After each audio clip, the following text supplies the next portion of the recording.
Bonjour à tous, je m'appelle Solène Lécan, j'ai 34 ans et je suis auteure. J'écris depuis l'âge de 15 ans. J'ai continué à écrire jusqu'à l'âge de 18 ans à peu près et j'ai arrêté pour vivre pleinement ma vie d'adulte. Et j'ai repris il y a 2 ans à peu près, suite à une discussion avec un ami qui est auteur également. Et ça m'a redonné plein d'entrain et de vouloir écrire à nouveau.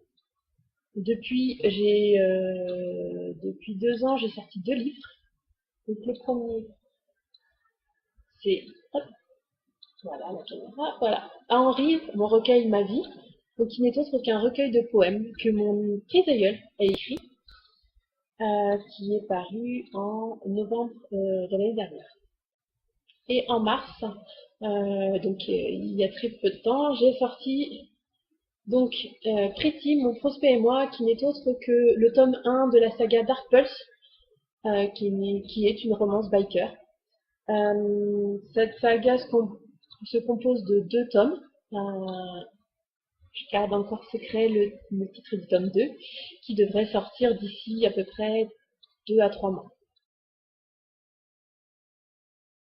Je vais vous lire le chapitre 3 de Pretty, mon prospect et moi. 10h30. Je frappe à la porte du président qui m'ordonne d'entrer. Aussitôt la porte passée, le sourire du président s'affiche. Marcus! Salut Doc! Bien dormi? C'est à toi qu'il faut demander ça. Pas trop mal, le matelas a l'air plutôt intéressant. Doc se mit à rire. Ah, Pretty, je crois que si tu n'existais pas, faudrait t'inventer. Quel genre de personne répondrait ça à part toi? Je sais, je suis unique, lui dis-je avec un gros smile. Pretty ne change jamais. Oula, vraiment, ce n'est pas près d'arriver. Le couillon qui me fera changer n'est pas né. Je veux bien tout faire. Pendant une demi-heure, lui et moi échangeons sur les conditions de prospect si toutefois j'étais accepté. Déjà, une chose est sûre, Doc me suit. Ce mec avait toujours été là pour moi, depuis que j'étais née. Il était là à l'accouchement de ma mère, c'était un ado à l'époque. Il devait avoir quoi? On a 15 ans d'écart? Oui, voilà. Ensuite, il avait joué les grands frères avec moi. Il a camouflé quelques-unes de mes conneries. Il me soignait quand je me faisais mal. C'était le meilleur ami de mon père. Je me souviens de ces deux-là, fort des deux. Ils étaient très beaux. Les filles n'avaient Dieu que pour eux, au grand désespoir de ma mère. Doc, je n'ai pas souvenir d'une régulière avec lui. J'ai toujours vu des brebis tourner autour de lui. En tout cas, même aujourd'hui, il reste plutôt beau gosse. Les cheveux noirs coupés en brosse sur le dessus de la tête et grisonnants sur les côtés. Cette petite moustache et barbichette pour agrémenter son visage assez fort. C'est qu'il en jette le gaillard. Ah oui, je vous l'ai pas dit pourquoi il s'appelle Doc? Non? Je suis une mauvaise fille. Alors, ouais, c'est vrai, mais j'assume. Parce qu'il s'appelle Donovan Cross, vous comprenez? On s'appelle tous par nos surnoms, rarement nos prénoms. Une habitude de club, j'imagine. Cependant, en le regardant, il y a un truc qui a changé. Et ça ne me plaît pas vraiment. Doc, excuse-moi de t'interrompre, mais il y a un truc qui me turlupine. Je t'écoute. Je croyais que les 1% était interdit au sein du club. Tu parles de ça? Me dit-il en me montrant le losange blanc à la broderie bleue qui se trouvait sur son cuir côté gauche. Oui, ça. Les 1% ne sont pas acceptés au sein du club. La règle ne change pas. Même moi, j'ai honte de le porter. Mais Doc, ça veut dire que t'as buté quelqu'un, répondis-je, à plat sourdi parce que je viens d'apprendre. Hélas, oui, mais ce n'était pas dans l'intention de le tuer. Raconte? J'étais trop intriguée. Ça ne me faisait pas peur. Donovan ne pourrait jamais me faire de mal. Mais si je tombais nez à nez avec un biker qui aurait ce logo imprimé sur le cuir, j'avoue que je ne ferais pas ma mamie. J'avais beau être une dure à cuire, je n'étais pas une meurtrière, et j'essayais de m'éloigner de ce genre d'ennui. Il y a 5 ans, mon frère Gary a tenté d'assassiner sa femme. Il avait beaucoup bu et l'avait trompée car elle n'en pouvait plus de son alcoolisme. J'ai réussi à le stopper avant qu'il ne lui tire dessus. Par conséquent, on s'est bagarré et dans la bagarre, j'ai saisi le pistolet légitime. Mais ce n'est pas ta faute, Doc. C'était de la légitime défense. Annonçai-je, comme si on refaisait son procès. Oui, oui. Ne t'inquiète pas, les juges ont bien compris et ont bien pris ma défense. Cependant, je n'ai quand même pas le choix de porter. C'est dégueulasse. La honte me suit tous les jours désormais, mais je ne regrette pas mon geste, et s'il fallait recommencer, je ferais exactement la même chose. En contrepartie, les frères ont voté pour que je reste président et que ce patch suffirait à punir mon vote. Je dois te l'avouer, ma puce, ça fonctionne plutôt bien. Du coup, je ne m'exhibe pas n'importe où avec mon cœur. Je comprends. Bon, c'est pas le tout, mais notre grande réunion avec tous les frères nous attend à la coupole. Allez, mon destin m'appelle, réponds-je, avec un sourire en coin, peu sûr de moi-même. On sort de son bureau et parcourons des dalles de couloir pour arriver à la coupole. En chemin, je demande l'autorisation à Doc de détacher un cadre, ce qu'il accepte sans poser de questions. Plus on approche de la coupole, plus le brouhaha s'intensifie. Cette salle était renommée coupole à cause de son plafond voûté sur lequel étaient peints des fresques. Cette salle était composée de deux parties. Une première qui servait de réfectoire où les membres de la famille prenaient leur repas, avec un accès direct sur les cuisines. Et une seconde partie avec un estrade en fond et des canapés de chaque côté. Toutes les fêtes se déroulaient là. Une fois à l'intérieur, le silence était de plomb. J'entends quelques messes basses par-ci par-là, du genre « Pourquoi il y a une gonzesse à la réunion ?» C'est commencé. Ou bien « Ne serait-ce pas Freddy par hasard? Tu sais, la fille de quoi ?» Ah, si, il savait. Doc monte sur l'estrade, prend la parole, quant à moi je le suis et reste en retrait à quelques mètres de lui. Salut mes frères, ravi de vous voir tous réunis ici.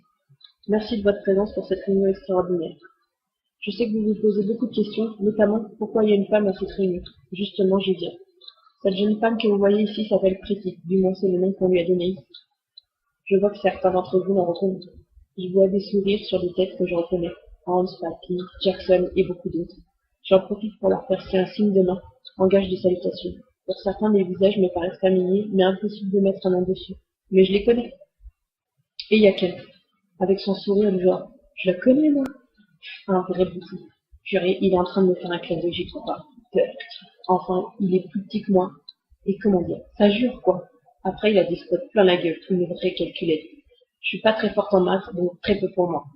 Pour couronner tout, il a les cheveux châtains bouclés, avec des petites lunettes noires à la Clark Kent. Je comprends mieux le Kent. Je ne vais pas trop parler en réalité. Je vais laisser Pretty se présenter, et j'interviendrai ensuite.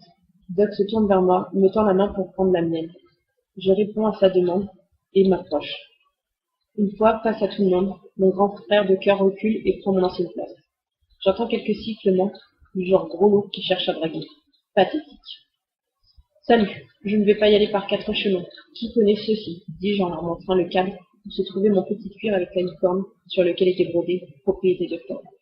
Pour ceux qui ne me connaissent pas, je suis la fille unique de Thorne. De Thorne. Qui ne sait pas qui est Thorne? Aussitôt, Doc prend la parole à la suite du blanc qui règne dans la salle. En même temps, ils ne peuvent pas l'ignorer, sinon ils ne peuvent pas être un membre des Darkness. Bon, c'est pas faux. Dans les lois du club, il est mentionné que tout membre, prospect compris, devait connaître par cœur qui était le président ainsi que son prédécesseur, idem pour les secrétaires et trésoriers. Donc je disais, je suis la fille de Ford et Marie, tous deux décédés à ce jour. Et là, des stupéfactions et de tristesse résonnent dans la salle. Je suis née ici. Ma mère a accouché dans l'aile nord. Il paraît que c'est un vrai carnage, là. Ah non, ça, j'en rigole. Oh, il y avait du sang partout, c'était dégueulasse, ajoute Doc. Ouais, il paraît. Bref, j'ai fait mes premiers pas ici, mes premières conneries également. Doc et certains d'entre vous peuvent en témoigner. Je sais pas, moi, j'ai rayé quelques motos? Ouais, je m'en souviens, dit Hans avec un sourire en coin. Désolé, Hans, j'étais toute petite. Mais c'est pardonné, Précis, me dit-il. Merci. J'ai cramé aussi une partie du garage. Ouais, il reste encore quelques traces d'ailleurs, ajoute Doc, en ravalant sa salive. Désolé, erreur de jeunesse. Donc j'ai fait quelques conneries, mais surtout j'ai beaucoup appris ici. J'ai réparé mes premières motos. À 15 ans, mon père m'embauchait pour lui filer un coup de main quand il prenait du retard. C'était un pur bonheur pour moi. J'ai fait aussi mon premier tatouage à 15 ans avec mon père. J'avoue que ma mère n'a pas été triste. Oh oui, je m'en souviens. Marie, elle a fait toute une esclante, m'interrompt Doc. À l'âge de 8 ans, mon père m'a offert ce cuir pour me signifier que j'étais digne d'être une Dark Pulse. Évidemment, à cet âge, ça n'avait aucun sens. Mais j'ai emmerdé mon père pour qu'à la majorité, je devienne membre du motoclub. Malheureusement, il est décédé un an avant. Alors voilà, je sais que ma demande va vous paraître un peu surprenante. Je dirais même que si je suis ici, c'est pour vous demander votre accord pour faire partie du motoclub en tant que prospect. C'est l'obligation pour entrer dans le club. Et là, un bruit monstrueux s'élève. Tous les mecs parlent en même temps. C'est horrible. Putain, ces mecs ont un manque de savoir-vivre. Vos gueules, criai-je. Les frères sont stupéfaits et me contemplent d'un drôle d'air. Des regards noirs pour certains, incompris pour d'autres. Ça me paraît pas de bonne augure. Désolé les gars, mais on s'entend plus. Je vous demande pas de lever la main pour parler chacun de vos tours, mais il y a un minimum de vote. Je viens de creuser ma propre tombe. Quel mec voudrait se laisser marcher sur les pieds par une nana? Pourquoi on voudrait d'une nana au club? C'est contre la loi, dit un barbu, aux cheveux longs, noirs corbeaux. En Marcel, les bras couverts de tatouages et un embonpoint surprenant. Parce que nous sommes en 2018, mon coco, et que vous pouvez enfin prouver que vous n'êtes pas une bande de brutes épaisses qui remient les femmes. Ça va nous apporter quoi de t'avoir? Enchaîne un mec tout petit, dans la cinquantaine avec un air bizarre. Je ne saurais vous décrire, il est plutôt bizarre. Très bonne question. Tu auras un bon point, lui dis-je. Désolé, je suis obligé de me foutre de sa gueule. Ça reste un mec. Un mec, ça n'a rien dans le cerveau. On sait tous ce qu'il pense avec la troisième jambe. Je suis mécanicienne, mais également peintre et designer pour carénage. C'est ma spécialité. Je sais que vous n'en avez pas et que vous êtes obligé de sous-traiter. Je vous l'ai dit, depuis l'âge de 15 ans, je sais réparer toutes sortes de motos. C'est à toi la GSX R1000? Absolument, t'as l'œil, coco. Les questions fusent. J'ai l'impression de passer un interrogatoire. Il n'hésite pas à descendre une nana, même si j'ai assez de répondants. Bon, et si nous passions en vote, ajoute Doc, en s'approchant de moi. Il dépose ses mains de chaque côté de mes épaules et me sourit. Vous voyez, les gars, cette charmante femme n'a pas n'importe qui. Elle sait s'imposer, elle a des couilles, mais surtout, elle peut nous être utile au garage. Pas besoin de la former. Elle est vraiment douce. Allez, mes frères, votez, et si j'ai un conseil à vous donner, gardez l'esprit ouvert.